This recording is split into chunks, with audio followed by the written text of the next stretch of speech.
वालेकुम YouTube family, कैसे हैं आप सब। उम्मीद है कि आप सब ठीक होंगे। हम भी अल्लाह का शुक्र है कि बिल्कुल ठीक हैं, मज़े में हैं। और अभी अभी मुझे ऑर्डर आया है जी पराठा एंड ऑमलेट। तो हम बनाते हैं जी पराठा एंड ऑमलेट और आपके साथ शेयर करते हैं। सुबह से तो गैस नहीं थी, अभी चेक करते हैं गैस आई है कि नहीं आई।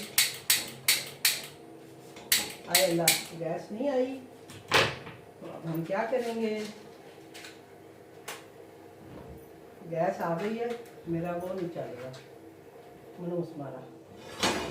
मेरा मनूस मारा जो है ना, वो लाइटर वो नहीं चल रहा था, मैं डर ही गई। मैंने कहा गैस नहीं आ रही है तो बड़ा मुश्किल हो जाएगा। चलें जी, सबसे पहले तो हम बनाते हैं जी पराठा। अंडों को हम अभी बाद में इसकी चीज़ें काटते हैं। पहले हम थोड़ा सा पराठे का पेड़ा कर लें ताकि थोड़ा सा ठहर जाए। और इसके लिए हमें टाइम मिला है जी 15 मिनट, और मैंने टाइम बढ़ाया नहीं है। मैंने कहा जी बहुत है, इनफ टाइम है, इसको हम अभी रेडी कर लेंगे, कोई इशू नहीं होगा। और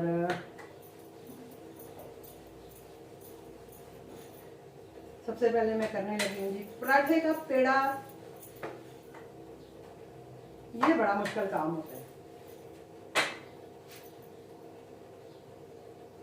पहले आटे को खोलो, फिर उसको तोलो फिर उसको मरोड़ो, फिर से उसका पेड़ा बनाओ, तो वो थोड़ा टाइम लग जाता है इसको करने में। ठीक है जी। अब आप ये देखिए, आप कह रहे होंगे कि आंटी ने आज इतना छोटा पराठा कैसे बना दिया। तो छोटा नहीं बनाया जी, वो एक पार्ट उसका अलग हो गया, उसको मैं इसके ऊपर ही ये कर दिया। इस पर हम डाल लेते हैं ऑयल, क्योंकि मैं अपना जो पराठा ऑमलेट है वो इसी के ऊपर बनाऊंगी। इसी के ऊपर ऑमलेट बनाऊंगी और फिर उसके बाद जो है उसको मैं पराठा बना लूँगी। उतनी देर में जो पराठा है उसके बाल शाल खुल जाएंगे ज़रा थोड़े से, जितनी देर में हमारा ऑमलेट तैयार होगा। ठीक है जी। तो ये 2 अंडों का हम बना रहे हैं जी ऑमलेट। इसमें हम डालते हैं जी धनिया, और अभी मेरे पास हरा प्याज नहीं है। अभी मैं कॉल करती हूँ अपने सब्ज़ी वाले को। आज नॉर्मल सब्ज़ी वाला भी नहीं आ रहा, पता नहीं क्या हुआ है। आज अभी तक मैंने खाना भी नहीं बनाया है, यही सोच रही हूँ क्या पकाऊँ क्या पकाऊँ। तो कल भी मैंने आलू बना लिए थे, और आज भी मैं सोची पड़ी हुई हूँ कि क्या करूँ। हरा प्याज मेरा ख़त्म हुआ है, वो नहीं मुझे मिल रहा। मतलब इस सेंस में नहीं रहा कि वो आ ही नहीं गए हैं, तो आए तो मैं उनसे लूँ। जो थोड़ा सा था वो ड्राई हो गया, कल मैंने अपनी वीडियो में आपको दिखाया है। तो जो मेरे पास थोड़ा सा कोई प्याज पड़ा हुआ था वो ड्राई हो गया, बिल्कुल थोड़ा सा था, 1 मुट्ठी था। और वो दिन भी तो आप देखें ना काफ़ी हो गए हैं, क्योंकि मैंने उसने रमज़ान में मैंने ये लिया था, और उन्होंने मुझे बताया था जी कि मैं ईद के 10 दिन बाद आऊँगा। तो ये मैंने उनसे रमज़ान में ले गए और फिर उसको यूज़ करती रही। 1 बाय 1 करके मैंने काट के रखा था, तो मेरे काफ़ी दिन निकल गए हैं। तो आज जैसे प्याज नहीं है हरा, तो मैं ये दूसरा प्याज इसमें डालूंगी अंडों में, क्योंकि हरा प्याज आपको पता है मैं फ़ौरन डाल लेती हूँ। इस प्याज को हम काट के नहीं रखते हैं, इसके बाद जस्ट छिलका उतार के रखती हूँ ताकि काम इजी हो जाए मेरा। तो इसको मैं आज काट लूँगी इस ऑमलेट के लिए। बाकी ये है कि मैं हरा धनिया वगैरह डाल दूँगी, तो उससे ज़रा ग्रीनपन आ जाएगा इस मेरे ऑमलेट में। हरी मिर्चें हैं, हरा धनिया है,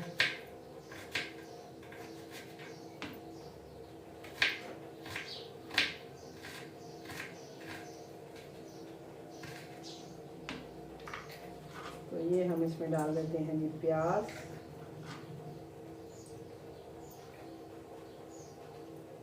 थोड़ा एक्स्ट्रा ही है, इतना नहीं डालना मुझे। ये मैं इधर रख लेती हूँ, नेक्स्ट काम आ जाएगा।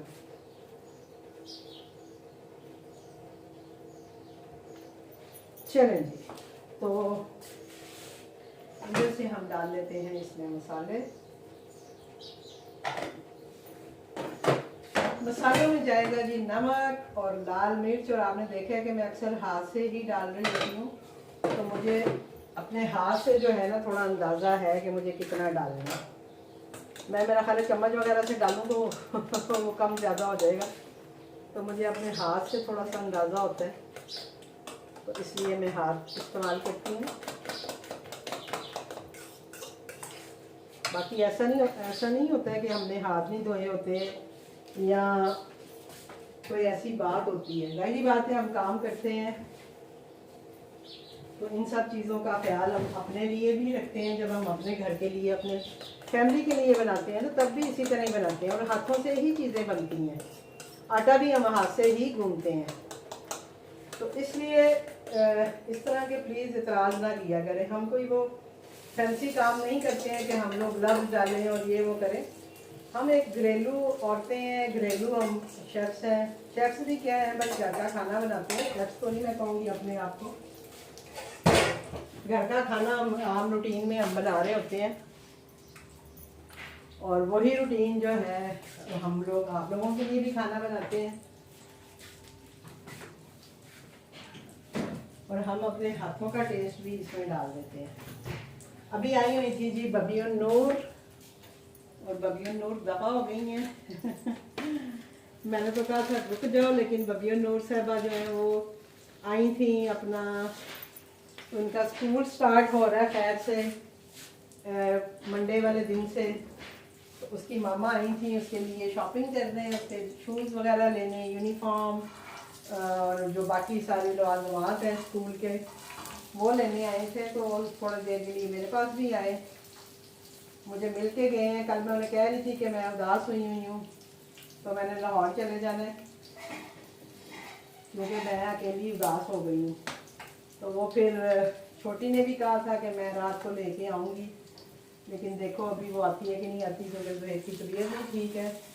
तो वो कह रही थी कि मामा मैं थोड़ा सा ज़ुहैब की तबीयत देख के तो फिर प्रोग्राम बनाऊँगी। तो मैंने कहा ठीक है बेटा, नो प्रॉब्लम, आप अपना घर देखो।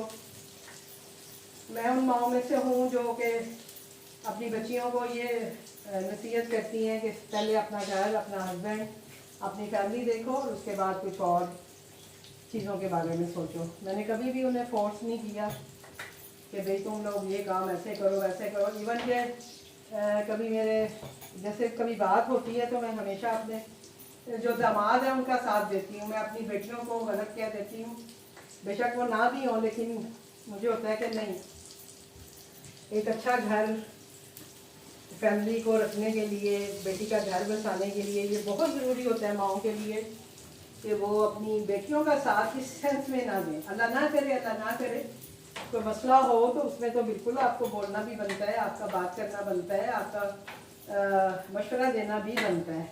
लेकिन नॉर्मल जैसे जो हर घर के हाल होता है, हस्बैंड वाइफ फैमिली, तो उसमें हमें बहुत ज़्यादा जो है ना बच्चियों के पीछे नहीं होना चाहिए।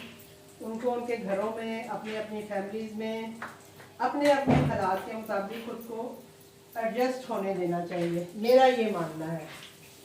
क्योंकि हमने खुद भी सारी लाइफ ऐसे ही गुजारी है, कभी अपने माँ बाप से कोई शिकवा शिकायतें नहीं की जाके, ना हमसे अपनी कभी प्रॉब्लम डिस्कस की थी। हर घर में होती है, ऐसा नहीं है कि नहीं होती, हर घर में प्रॉब्लम्स होती हैं बच्चियों के साथ, सबके साथ। लेकिन आप उनको जितना ज़्यादा डिस्कस करोगे उतने मसाइल बढ़ते हैं, मेरा ये मानना है। तो हमने खुद भी कभी अपने माँ बाप को किसी चीज़ की भनक भी नहीं पड़ने दी थी कि लाइफ में क्या चल रहा है, और अल्हम्दुलिल्लाह अच्छी लाइफ गुजारी है। कमी बेशी हर फैमिली में, हर घर में होती है, सबके साथ होती है। अच्छी बुरी बातें हर घर में, हर ससुराल में, हर मायके में होती हैं, लेकिन उसको ऊपर सवार नहीं कर लेना चाहिए। या आप जितने ज़्यादा मशवरे लोगे, जितने ज़्यादा लोगों को बताएंगे, हर कोई अपने हिसाब से आपको मशवरे देगा, बताएगा। आपको ये देखना है कि आपके लिए क्या बेहतर है, आपने वो करना है। क्योंकि जो भी बंदा आपको मशवरा देगा वो अपने हिसाब से देगा। आपने अपना हिसाब देखना है, अपनी फैमिली लाइफ देखनी है कैसी है, और फिर उसी हिसाब से आपने डिसीजन लेना है कि आपको क्या करना है। तो इसलिए मेरे हिसाब से तो बहुत ज़्यादा मशवरे और ये सारी चीज़ें नहीं होनी चाहिए। आपको अपने मसाइल खुद हल करने चाहिए और हर छोटी से छोटी बात जो है वो माँ बाप से करनी भी नहीं चाहिए, क्योंकि देखिए आपने वहीं रहना होता है।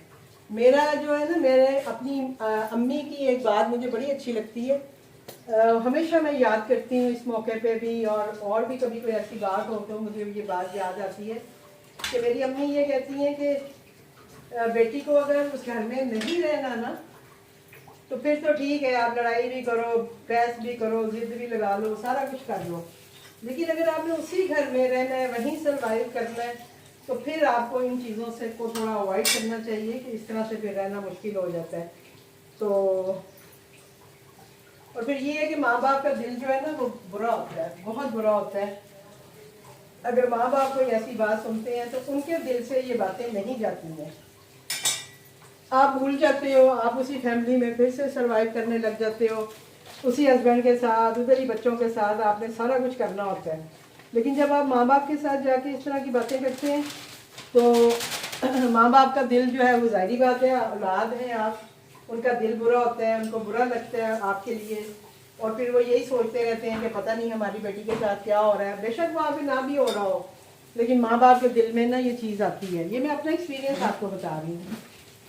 हो सकता है आपके ख्यालात जो हैं वो अलग हों, आपकी सोच अलग हो, लेकिन मैं अपने हिसाब से आपसे बात कर रही हूँ। तो मेरा मानना ये है कि माओं को बहुत ज़्यादा नहीं दखल अंदाजी करनी चाहिए बेटियों के घर के मामलात में। वो जैसे भी अपने हिसाब से हैंडल करती हैं उनको करने देना चाहिए। हाँ, कोई अच्छा मशवरा हो वो आप ज़रूर दें। कोई आपको लग रहा है कि कहीं आपकी बेटी गलती कर रही है तो आप उसको ज़रूर समझाएं, उसको ज़रूर इस चीज़ के बारे में आगाही दें कि बेटा क्या गलत है, क्या सही है, आपको किस तरह से लेके चलना है। लेकिन वही बात आ जाती है कि बेटियों का मैं नहीं मानती कि उनका बहुत ज़्यादा इस मामले में आपको साथ देना चाहिए। जैसे कि मैं आपको बता रही हूँ, मेरी बच्चियाँ भी आती हैं, तो मेरे दामाद वगैरह, अक्सर हम लोग आपस में बात कर रही होती है, समटाइम मजाक में बात हो रही होती है, समटाइम वैसे भी कोई बात हो कि मामा ये बात है, ये ऐसे है। तो आप यकीन करें कि मैं हमेशा अपनी बेटियों को कहती हूँ कि बेटा आपने ये गलत किया है, आपको ये ऐसे नहीं करना चाहिए था, आपको बात सुननी चाहिए, आपको ऐसे करना चाहिए। तो मैं हमेशा बच्चियों को समझा ही रही होती हूँ, और मैं कभी भी बहुत ज़्यादा उनको कॉल्स वगैरह नहीं करती हूँ। वो कॉल करती हैं, उनके आंसर करती हूँ, मैं मैसेज करती हैं, उसका आंसर करती हूँ, लेकिन हम डिटेल में नहीं जाते हैं। वो मुझे मैसेज करती हैं, मामा बाबा आप ठीक हो। अक्सर उनके मैसेजेस दोनों के इसी तरह ही आते हैं। मैं भी आगे से उन्हें लिख देती हूँ, जी अल्लाह का शुक्र है हम ठीक हैं, आप ठीक हो। आगे से उनका जवाब आता है, जी हम भी ठीक हैं। आप सोचिए कि मेरी और मेरी बेटियों के दरमियान ये बात होती है। तो कभी कभी हम लंबी गपशप भी करते हैं, लेकिन ये है कि ज़्यादातर हम लोग इसी तरह बात करते हैं। वो अपने ससुराल गई होती है, मैं बार बार कॉल्स नहीं करती हूँ, क्योंकि ज़ाहिर बात है ससुराल में है वो, और वहाँ पे उनका अपना हिसाब किताब है, अपना काम का हिसाब, टाइमिंग होती है। तो मैं फ़ोन कर करके उसे डिस्टर्ब करूँ। इवन कि मेरे जो छोटी बेटी है, उसके जो ससुराल वाले थे वो ये समझते थे कि इसकी मामा इससे नाराज़ है और इसको कॉल नहीं करती हैं। तो फिर मेरी बेटी ने उन्हें बताया कि मेरी मामा नाराज़ नहीं है, मेरी मामा कहती हैं कि आप अपने घर में सेटिंग करो, मामा बार बार फ़ोन करके मुझे डिस्टर्ब नहीं करती हैं कि भाई मेरी बात सुनो, या मैं जो कह रही हूँ मेरी कॉलें सुनती रहो तुम। तो मामा का जो पर्पस है वो ये है कि आप अपने घर में दिल लगाओ, अपने घर में एडजस्ट हो, क्योंकि उस वक्त उसकी नई नई शादी हुई थी। तो फिर इस चीज़ को उसके घर वालों ने बहुत अप्रिशिएट किया था मेरी, कि आपकी मामा की सोच बहुत अच्छी है। और इस तरह से ये मैं अपनी तारीफ़ नहीं कर रही हूँ, लेकिन मैं एक आपको एक जनरल बात बता रही हूँ, ज़िंदगी में रहने के असूल बताने की कोशिश कर रही हूँ। तो उससे ये हुआ कि मेरा इमेज भी उनकी तरफ अच्छा गया और मेरी बेटी का भी अच्छा इमेज उन पर पड़ता है।